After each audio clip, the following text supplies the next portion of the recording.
Starting this one with the asterisks. I am not a doctor. Do not take my advice over a doctor. I am not legally responsible for if you choose that. I think there's something really important. A lot of people assigned female at birth don't know about medicines, especially medicines for your mind.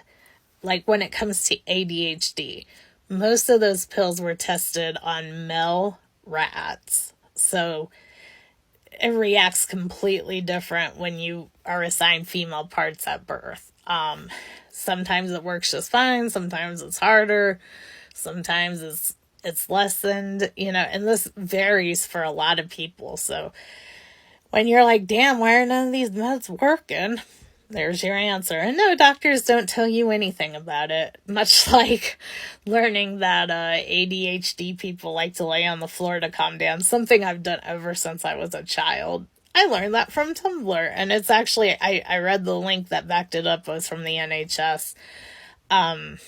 It's just something to really keep in mind. I think that's really important for almost all meds because especially when it's an illness that doesn't have a physical symptom as they, like, for instance, they don't really know what causes fibromyalgia. So most of the meds try to go with your mind. Same shit.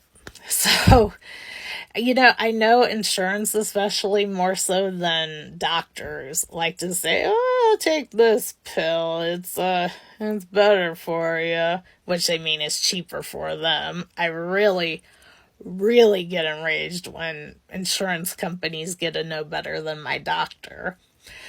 But for instance, with fibromyalgia, I had taken Lyrica for years. No problems. I mean, I still had, a lot of symptoms, but I felt it helped more than nothing.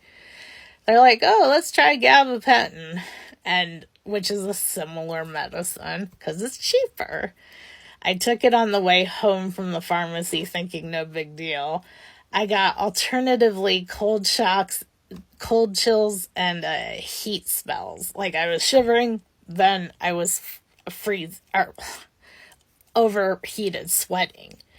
And I couldn't move off the couch because I was so nauseous. This went on for like an hour. I was like, to hell with that. And then when they tried to put me on, there's a third one they pair with these. I can't remember it. I just was done with that bullshit. I was like, you know what? Suicidal thoughts. That's a quick way to end any argument about which meds you can take. So, not suggesting that, but not suggesting that. The other thing is, as I mentioned in other videos, if you find a medicine isn't working or you want to try medicine your doctor recommended and they turn down because they're like, too expensive, you don't need it, argue with them. You'll probably get it eventually.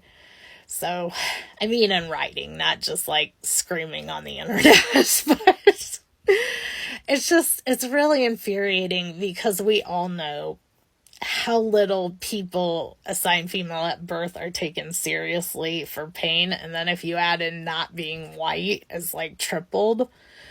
So you got to be really firm with these things. Like, don't fool around. Just be like, this is not working.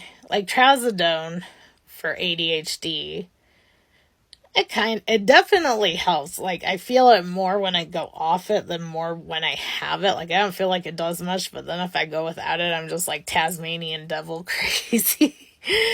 But it still gives me spotting, which they claimed was unrelated. Never had that problem before. And now it's doing very little for sleep. And so I'm just like, I need something. But also, I really hate those doctors. So I'd rather Tasmanian devil than worry about it. So just remember that most of these meds were not made with women in mind. Whatever that means can vary heavily, but just keep it in mind.